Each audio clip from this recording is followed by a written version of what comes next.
महाराष्ट्राचा विकासाचा गाडा पुढे घेऊन जाण्याकरता माननीय उपमुख्यमंत्री अजितदादा यांनी आज अर्थसंकल्प मांडला। महाराष्ट्र राज्याचे मुख्यमंत्री सन्माननीय देवेंद्र फडणवीस साहेब, उपमुख्यमंत्री सन्माननीय एकनाथजी शिंदे साहेब आणि अजितदादा यांच्या नेतृत्वाखाली आमचं महायुती सरकार काम करत असताना विरोधकांकडून जी टीका होत होती की मुख्यमंत्री माझी लाडकी बहीणच्यामुळे महाराष्ट्र हा आर्थिक डबघाईला जाईल, महाराष्ट्रामध्ये फायनान्शियल डेफिसिट पाहायला मिळेल किंवा आर्थिक तूट महाराष्ट्राची होईल, परंतु आजचा अर्थसंकल्प पाहता आपल्याला बरोबर ह्याच्या विरुद्ध म्हणजे महाराष्ट्राच्या विकासाच्या दृष्टीने अतिशय महत्त्वाचा आजचा अर्थसंकल्प मांडला गेलेला आहे। उद्योगाच्या दृष्टीने देखील आणि रोजगार निर्मितीच्या दृष्टीने आजचा अर्थसंकल्प हा महत्त्वाचा आहे। बाह्य गुंतवणूक जी राज्यामध्ये आलेली आहे, आजपर्यंतच्या महाराष्ट्राच्या इतिहासामध्ये सर्वात जास्त FDIची इन्व्हेस्टमेंट म्हणजे FDI हे आज महाराष्ट्रामध्ये येताना आपल्याला पाहायला मिळते। आपला सर्वांना कल्पना आहे की डावोसमध्ये जे तिथे डावोसमध्ये झालेली महाराष्ट्रामध्ये आलेली इन्व्हेस्टमेंट ती पाहता देखील जवळपास 16 लाख तिथे आपण रोजगाराची निर्मिती आपण करू शकणार आहोत। एकंदरीत शेतीविषयक देखील अर्थसंकल्प आजचा हा दृढ अर्थसंकल्प पाहायला मिळतोय। उद्योगामध्ये तर भरारी आहेच, परंतु शेतकऱ्यांना सक्षम करण्यासाठी देखील अतिशय महत्त्वाचा आजचा हा अर्थसंकल्प ठरेल। विशेषतः मी ग्रामविकासचा राज्यमंत्री म्हणून देखील माननीय उपमुख्यमंत्री अजितदादा यांचं मनापासून आभार मानतो।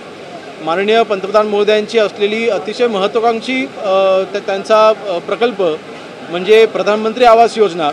या प्रधानमंत्री आवास योजनेमध्ये 20 लाख घरं बांधण्याचा आपण निश्चय केलेला आहे। या 20 लाखापैकी जवळपास 19 लाख घरांना मंजुरी मिळालेली आहे। या 19 लाखपैकी जवळपास 14 लाख लाभार्थ्यांना पहिला हप्ता हा त्यांच्या अकाउंटला जमा देखील झालेला आहे।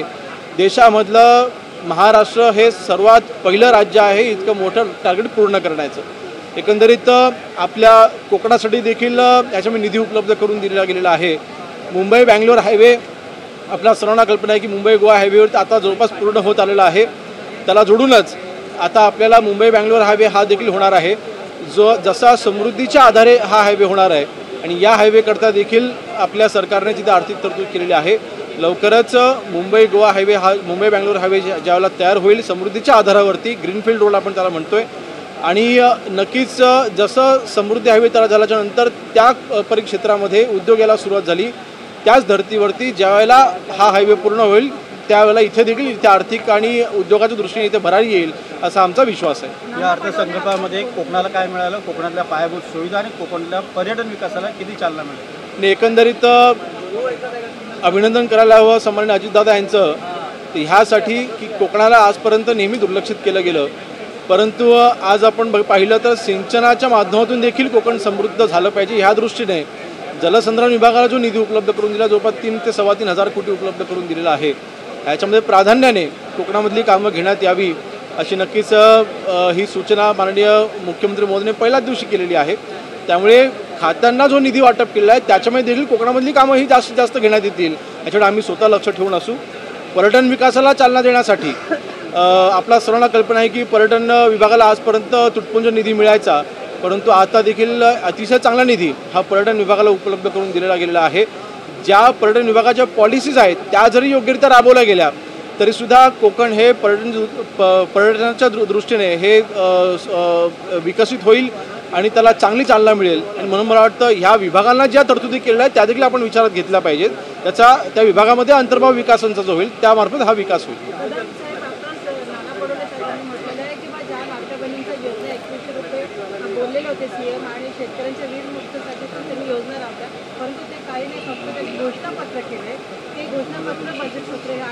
बघा, मुख्यमंत्री माझी लाडकी बहीण योजना 1500 रुपये दरमहा आपण महिलांना देत आहोत, लाडक्या बहिणींना आपण देत आहोत।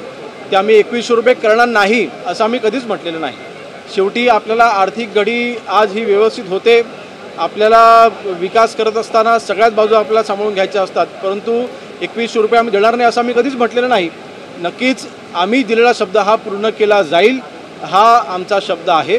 दुसरा विषय वीज दरामध्ये जी कपात केली जाईल, बघा शेवटी मी उदाहरण देईन, आज प्रधानमंत्री आवास योजनेअंतर्गत आपण जी 20 लाख घरं आपण उभारणार आहोत या 20 लाख घरांच्या वरती आपण सोलार पॅनल देखील आपण त्यांना बसवून देत आहोत. म्हणजे त्या घरामधली वापरली जाणारी वीज ही मोफत तिथे त्यांना उपलब्ध होईल याची आपण सुविधा उपलब्ध करून दिलेली आहे. डायरेक्ट किंवा इनडायरेक्ट आपण ह्याचा फायदा शेवटी त्या ग्राहकांनाच होणार आहे.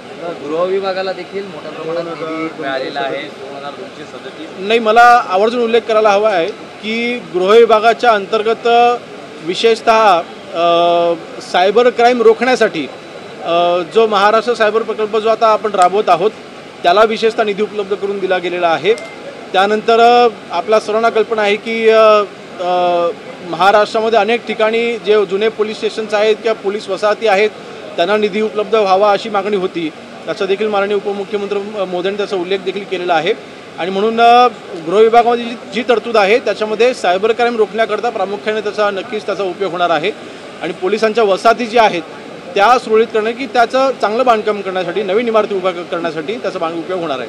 जल वाहतुकीसाठी प्राधान्य दिलं जाईल असं सांगितलं होतं. त्याचबरोबर बंदर विकास देखील महत्त्वाचा विषय होता, पण त्यासाठी निधी पुरेसा दिला गेला नाही. बघा, नक्कीच मी त्याची माहिती देखील घेईन, परंतु बंदर विकास हा कोकणाच्या दृष्टीने अतिशय महत्त्वाचा प्रकल्प आहे किंवा महत्त्वाचा तिथे हेड आहे. एकंदरीत 720 किलोमीटर या समुद्र किनाऱ्यावरती बंदर विकास होण्याकरता DPDCला देखील निधी उपलब्ध असतो आणि त्यामार्फत देखील आपण तिथे विकास करत असतो.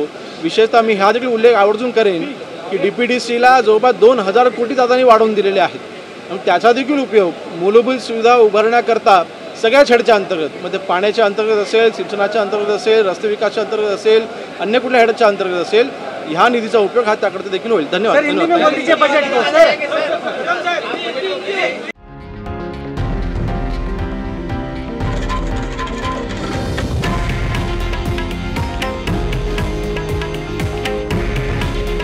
हे आहे देशातील नंबर 1 न्यूज नेटवर्क आणि आपण पाहत आहात TV9 मराठी.